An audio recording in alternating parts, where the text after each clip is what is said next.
Buenos días. Estamos en la época navideña y vamos estudiando, como tenemos costumbre en nuestra iglesia, ir estudiando textos pues poco a poco, y estamos en los textos navideños, y uno de estos es la profecía de Zacarías, que pocas veces hablamos y nos centramos en otras partes más navideñas, pero es una profecía increíble. Se denomina tradicionalmente el Benedictus, la bendición, la alabanza de Zacarías hacia Dios.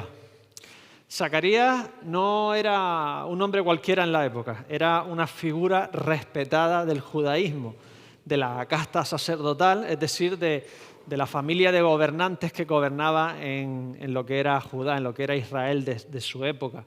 Y le tocaba el turno para servir en el templo. Ya habían tantos de la casta sacerdotal que el turno para servir pues era un privilegio que te tocara en su momento, y era un momento especial. Así que está todo el pueblo esperando a ver lo que pasa en un momento principal del calendario judío de la época. Pero Zacarías sale y está totalmente mudo. La gente sabe que ha pasado algo especial. Y está mudo durante 9 meses. Y su esposa, que ya era mayor, ya había pasado la época de tener hijos, de repente empieza a engordar. Y no va engordando por la comida del Hanukkah, ni era un embarazo psicológico, sino que a los 9 meses su esposa tiene un niño milagro. Por lo tanto, el mundo a su alrededor está sorprendido. ¿Qué hace esta señora tan mayor con un niño, su marido mudo, una familia conocida y reconocida en el pueblo? ¿Qué será este niño? Y de repente Zacarías rompe a hablar. Y lo sorprendente no es que rompa a hablar, sino que en vez de alabar a este niño milagro, empieza a alabar a Dios por un hecho todavía más milagroso. Dice al pueblo que el final había comenzado, que la visitación definitiva de Dios a este mundo para poner todas las cosas en su sitio había comenzado. Zacarías anuncia en esta profecía que ya estaba en marcha la salvación mundial y por lo tanto la salvación definitiva de este mundo. La gente lo miraba un poco expectante, ¿no? ¿De qué estás hablando? ¿Cómo sabes estas cosas? Porque estaba anunciando algo sorprendente, que ya Dios había comenzado la etapa final, el proceso final. Es como si eres inglés en 1759 y de repente uno de los que está llevando la guerra de los 7 años, Lord Anson, anunciase un gran acontecimiento mundial, que en el vientre de la señora Wilberforce, un tal William, iba a ser el final de la esclavitud, que 48 años más tarde este William Wilberforce aboliría, con ayuda de muchos otros, la trata de esclavos en Occidente y por lo tanto en todo el mundo. ¿No sería algo que esperarías? ¿Esperarías que te hablara de la invasión francesa que estaba a punto de pasar en la Guerra de los 7 años y no de algo que iba a pasar de un niño que todavía no estaba ni por nacer? Zacarías, ¿qué nos estás contando?, estaría diciendo la gente de la época. ¿La salvación del mundo comienza ahora? Vamos a prestar atención a lo que nos dice Zacarías. Vamos a prestar atención a lo que es, lo que consideran muchos, la última profecía del Antiguo Testamento. Escuchemos a Zacarías. Versículo 68. Bendito el Señor Dios de Israel, que ha visitado y redimido a su pueblo. Israel, en realidad ni siquiera era la Israel que todos tenemos en la cabeza, o los que nos hemos criado en la iglesia tenemos en la cabeza, de ese mapa al final de la Biblia donde aparecen las 12 tribus, ¿verdad? Israel era un pedacito de terreno en una provincia romana de Siria, sin un gran valor significativo ni siquiera para el imperio. Y Zacarías afirma que Dios mismo ha visitado y redimido, pero el tiempo no lo dice lo hará, sino que ya lo ha hecho en pasado. Es decir, ha conseguido redimir ya comprar a su pueblo de vuelta. Ha conseguido ya comenzar la salvación del pueblo de Israel. Zacarías está anunciando una solución extraterrestre a la incapacidad de Israel de hacer nada por su presente ni por su futuro. En el fondo sabemos que la solución a la humanidad no está en nosotros mismos. Todos queremos seguir a una figura mesiánica, a un Mesías, alguien que nos guíe, que nos lidere. A veces seguimos a un Mesías, un gurú de la tecnología o de la ciencia, porque pensamos que el futuro, la ciencia lo solucionará todo.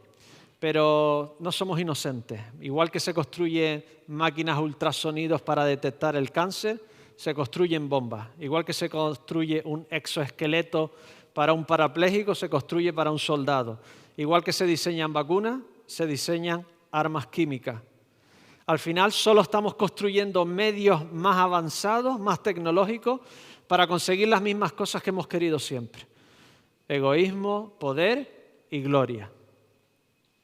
A veces seguimos a un gurú político que nos quiere llevar a una democracia más pura, pero con más democracia también estamos bajo más tiranía de la mayoría. Díganlo a nosotros los protestantes que somos una pequeña minoría en un sitio, ¿verdad? Estamos sometidos a lo que dice la inmensa mayoría, ¿verdad?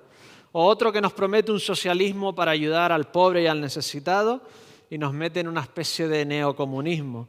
O nos prometen un capitalismo más responsable y lo que conseguimos son ricos más ricos sin nadie responsable que los haga responsables. En el fondo sabemos que la solución no está entre nosotros. O seguimos a un gurú del medio ambiente que nos habla de un apocalipsis medioambiental y entonces no viaja en avión para no contaminar, pero viaja en un barco que ha costado $500,000 y ha contaminado un montón para hacerse y para mantenerse. Hemos aprendido que realmente no existen soluciones finales en personas, ni en mesías humanos, ni en políticos, ni en científicos, ni tenemos una fórmula perfecta como humanos para vivir esta vida. Se supone que tenemos que quedarnos todos en casa o no salir, pero a la vez si no consumimos, no creamos riqueza y mañana si tengo un cáncer no habrá dinero para que paguen mi tratamiento. Y si lo ponemos todo en la ciencia y duramos mucho, no dejamos espacio para los próximos que vienen. Zacarías nos plantea desde el principio el final de la solución es divina. Un redentor, un comprador divino, uno más poderoso que nosotros, que ha venido a solucionar nuestro desastre, un verdadero Mesías, Él mismo. Redención. Redención era generalmente alguien poderoso que compraba a alguien de la esclavitud, alguien con capacidad que solucionaba la pobreza o el desastre de otro. ¿Qué costaría redimir Judá, Israel en su época? ¿Cuánto tendría que pagar, por ejemplo, el imperio vecino parto al imperio romano para quedarse con la región de Israel? ¿Cuánto costaría? No lo sé. ¿O cuánto le costaría a ellos mismos comprar su independencia como ciudad independiente de Roma?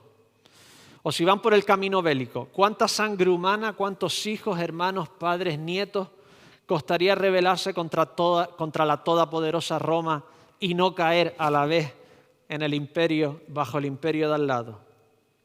Pero la profecía de Zacarías es sorprendente, porque les plantea algo que ya estaba ocurriendo, que Dios ya había iniciado la rueda de acontecimientos para comprar a Israel de vuelta a una solución definitiva. Versículo 69, literalmente dice el cuerno de la salvación de la casa de David, es decir, una bestia indomable que embiste y que nadie lo para, un nuevo monarca 100% israelita con pedigrí profético de la casa de David. Versículo 71, que nos salvará no solo de los enemigos, sino de todos los que les odian. Visto de otra manera, no solo les dará este Mesías libertad, sino además le dará aprecio de las otras naciones. Y lo hará Versículo 72, por pura misericordia hacia los fundadores de la nación judía. Los dos fundadores que nos nombra, Abraham y David. Escuchemos la promesa que se le hizo a Abraham. Génesis 12, de 2 al 3. Y haré de ti una nación grande y te bendeciré. Y engrandeceré tu nombre y serás de bendición. Y bendeciré a los que te bendijeren y a los que te maldijeren maldeciré. Y serán benditas en ti todas las familias de la tierra. En otros términos, la promesa de Dios a Abraham es esta. No solo serás independiente y grande, sino que en ti todas las naciones te mirarán como la solución y la bendición de Dios para el mundo. Todo el mundo mirará a ti, te mirará a ti Israel y te verá como la solución divina para todos nuestros problemas. Y también por la misericordia de David. Segunda de Samuel 7:11. David quería construirle una casa a Dios. Y Dios le dijo, tú no me la vas a construir, tienes las manos manchadas, pero yo sí te la voy a construir a ti. Y mira lo que le dice, a ti te daré descanso de todos tus enemigos. Asimismo el Señor te hace saber que Él te dará casa. Y cuando tus días se han cumplido y duermas con tus padres, yo levantaré después de ti a uno de tu linaje, el cual procederá de tus entrañas, y afirmaré su reino. Él edificará casa a mi nombre, y yo afirmaré para siempre el trono de su reino. ¿Cuál es la promesa divina a David? Esto es lo que le dice. Una nación que ha tenido más enemigos que pueblo ahí en la tierra. ¿Conoces alguna nación con más enemigos que Israel históricamente? Tendrá descanso final y su nombre no será conmovido. Su pueblo no será destruido por otras naciones, ni llevado al exilio, ni conquistado, ni avasallado, ni violado, ni humillado. Y tendrá un reino eterno. Pero ellos sabían perfectamente que el imperio egipcio se había extinguido, el imperio babilónico se había extinguido, el imperio sirio, el meda, el persa, el griego, el romano pasaría, llegaría a su fin el español, el británico, llegará a su fin el americano, el chino, el europeo. Pero Zacarías nos anuncia, como los otros grandes profetas del Antiguo Testamento, que la solución divina sí sería final, sí sería completa, sí duraría para siempre. ¿Y cuál es esta solución final que vemos en la profecía de Zacarías? Porque en sus mentes y en las nuestras, la solución final para la humanidad, al final es política, económica y social. Pero Zacarías dice que hay que empezar por otra todavía más necesaria, la espiritual. Mirad cuál es la solución que nos plantea Zacarías. Versículo 77. Perdón de pecado. 78. Por la entrañable misericordia de Dios. 71. No tener enemigos que nadie nos odie, sino que nos amen. 74. Servir sin temor en santidad y justicia, viviendo en luz. 79. Sin sombra de muerte, en paz eterna.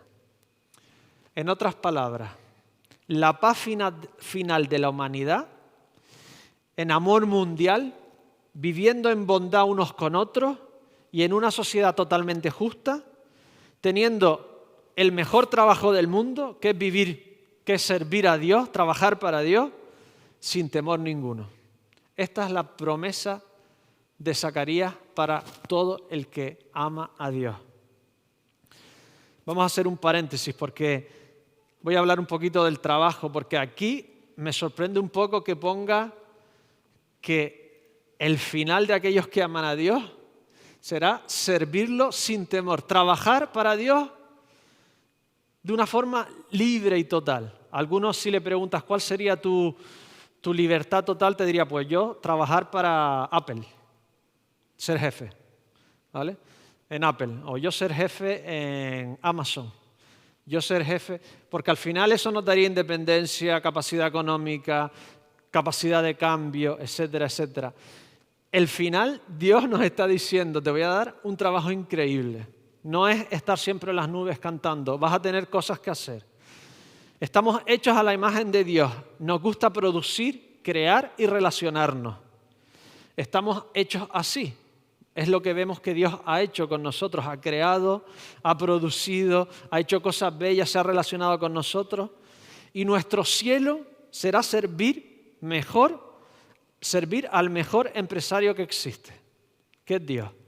El cielo será tremendamente retador y productivo.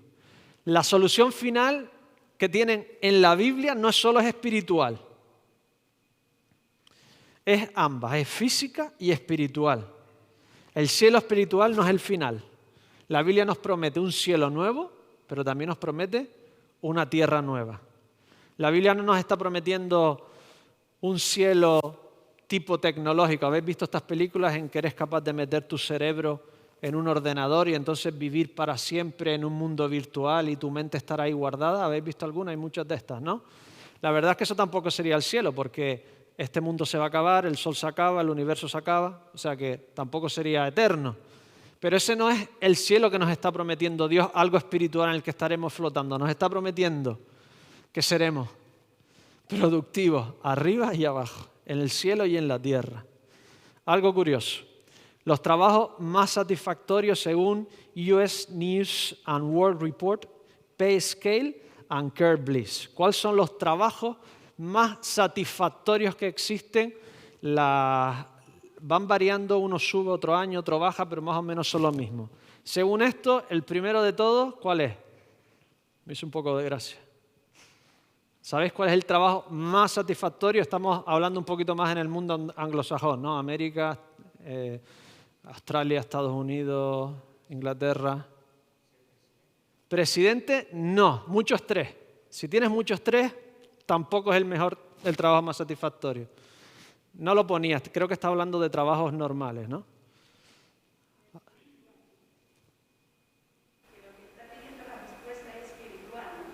No, estoy hablando en el mundo ahora mismo, según estas páginas de trabajo, etcétera.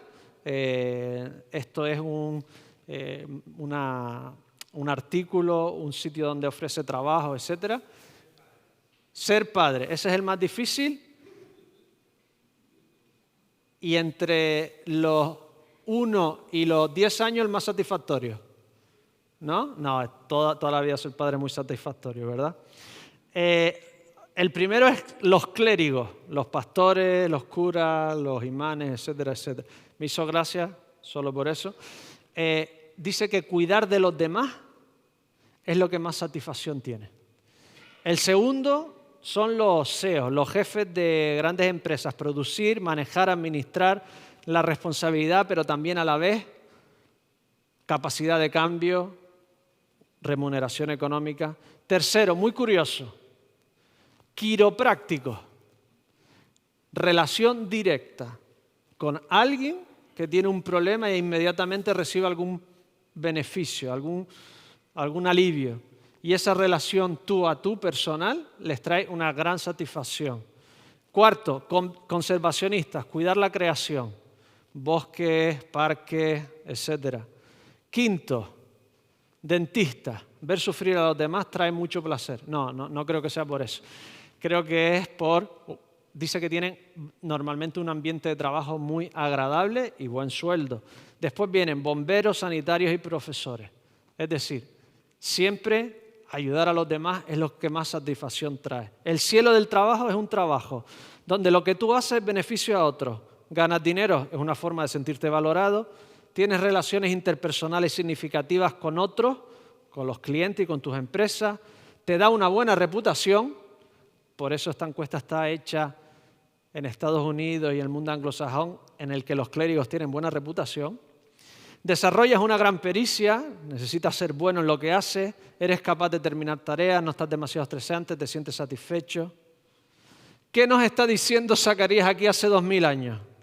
La utopía mundial final que va a traer Dios a aquellos que los aman es vivir en paz, ser útiles trabajando, amados por el resto, en consonancia con Dios y con el resto del mundo, en justicia social y en armonía con todo lo que nos rodea.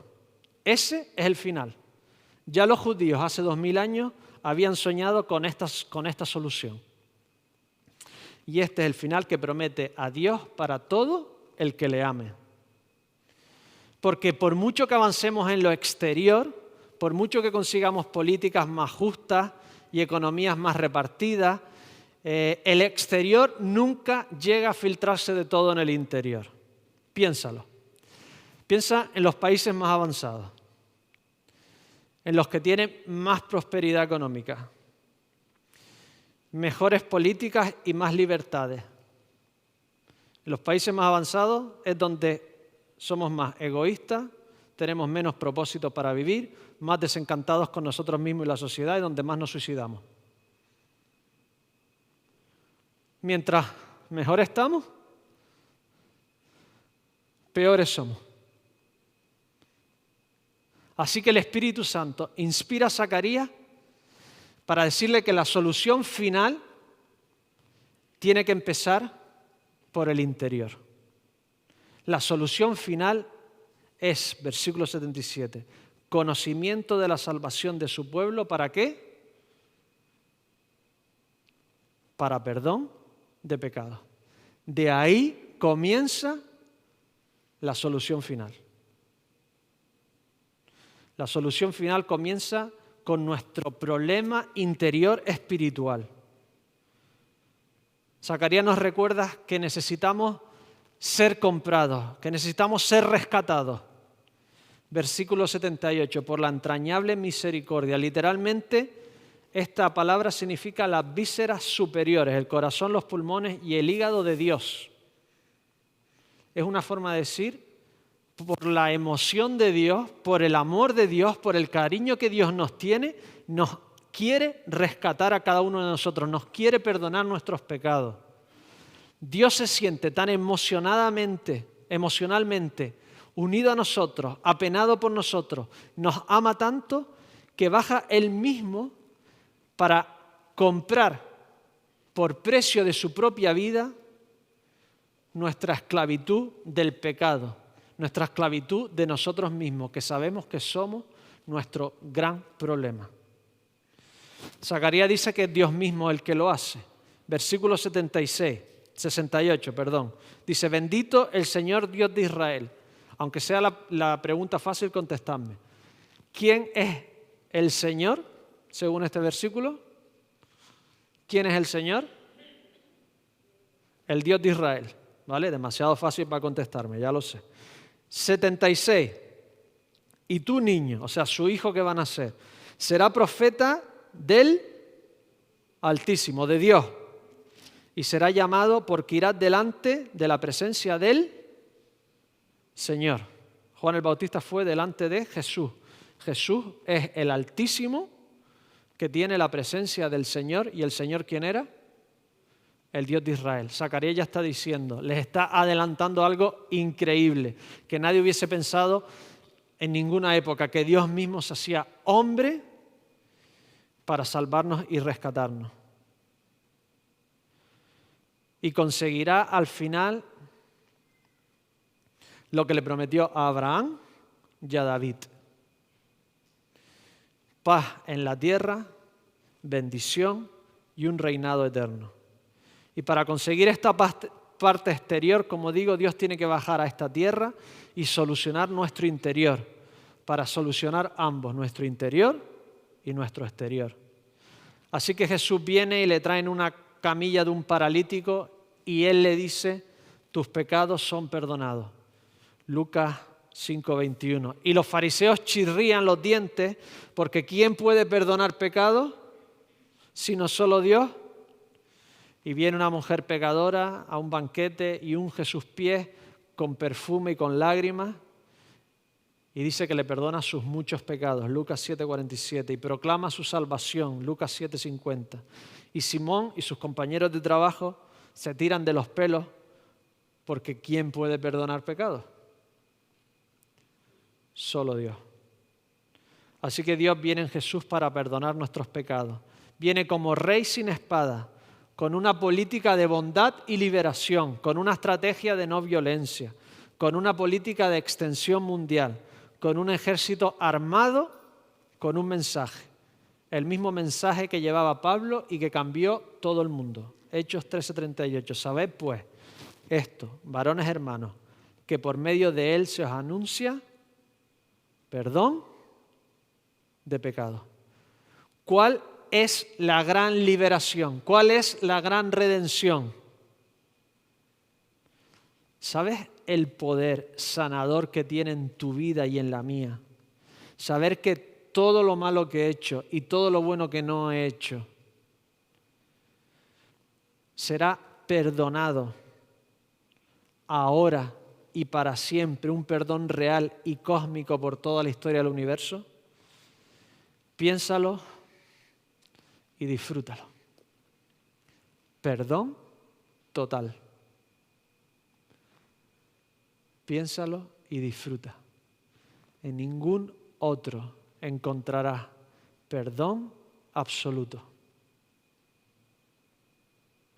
Esta es la mayor liberación que un humano podrá jamás disfrutar.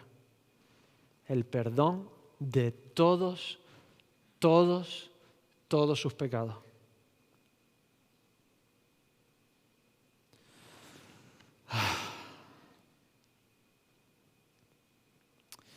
Y solo 2000 años después, 2.200 millones de personas creen que Jesucristo es Dios y que le puede perdonar sus pecados. Y Dios vino aquí en forma de Jesucristo para, según versículo 77, dar luz a los que habitan en tiniebla y en sombra de muerte, para encaminar nuestros pies por caminos de paz. Te voy a decir algo de experiencia personal mía y de todo aquel que ha disfrutado de verdad de Jesús en sus vidas. Podemos testificar palabra por palabra las profecías de Malaquías. Malaquías 4:2. Mas a vosotros, los que teméis mi nombre, nacerá el sol de justicia, y en sus alas traerá salvación, y saldréis y saltaréis como becerros de la manada. Está diciendo que en aquellos que temen a Dios les ha nacido el sol de justicia y estarán inmensamente gozosos. No hay mayor gozo en el mundo que pedir a Dios que nazca como el sol de justicia en nuestros corazones y experimentar el conocimiento de nuestra salvación. Este conocimiento renueva nuestras vidas, renueva nuestros corazones, cambia nuestro día a día y nos hace vivir una vida de renovación constante y va achicando poco a poco la oscuridad de nuestros pecados gracias a que Dios mismo murió por nosotros, para que nosotros no viviéramos más en las tinieblas de la sombra de muerte. Porque Jesús vino, según Hebreos 2:15, a librar a todos los que por el temor de la muerte estaban durante toda la vida sujetos a servidumbre. Y entonces podemos vivir esta pandemia sin temor de que pueda ser el final. Ni de nuestra economía, ni de nuestra prosperidad, ni de nuestra salud. Porque Dios ha comenzado el principio del fin, en el que está renovando la humanidad por dentro y por fuera. Y llegará un día en el que traerá a todos aquellos que hayan partido con Él y todos los que estén viviendo con Él para vivir la utopía divina real. Vivir sin tener enemigos ni que nadie nos odie y nos amemos unos a otros. Llevando a cabo el propósito de nuestras vidas, que es servir a Dios, trabajar para Dios, hacer la obra de Dios en santidad y en una sociedad de completa justicia. Viviendo para siempre en shalom eterno, en paz eterna. Ora conmigo. Dios de los cielos, muchísimas gracias por darnos una solución divina, Señor. Nadie pensaba realmente que Zacarías estaba diciendo lo correcto. Todos pensaban que el Mesías no iba a llegar, todavía no iba a llegar. Igual que ahora pensamos que nunca va a ser el final, Señor. Pero un día tú llegaste y un día comenzaste a redimir a persona tras persona, a transformar sus corazones, a transformar sus vidas, a transformar sociedades, pueblos y naciones. Señor, gracias porque tú nos has traído la libertad más importante, que es la libertad de nuestro pecado y de nuestra miseria. Gracias, Señor, porque un día restaurarás nuestras vidas por completo y restaurarás este mundo por completo. Y te agradecemos por ello, Señor, y te pedimos que si alguna persona en esta mañana no ha disfrutado de tenerte en su corazón, de tener el sol de justicia en su vida, trabajando en su alma, te pido, Señor, que diga estas palabras. Señor, ven a mi vida. Señor, renuévame. Señor, perdona mis pecados. Señor, vive por mí. Señor, dame la fuerza para ir cambiando. Gracias, Señor, por tu salvación. En el nombre de Jesucristo. Amén. El Señor os bendiga.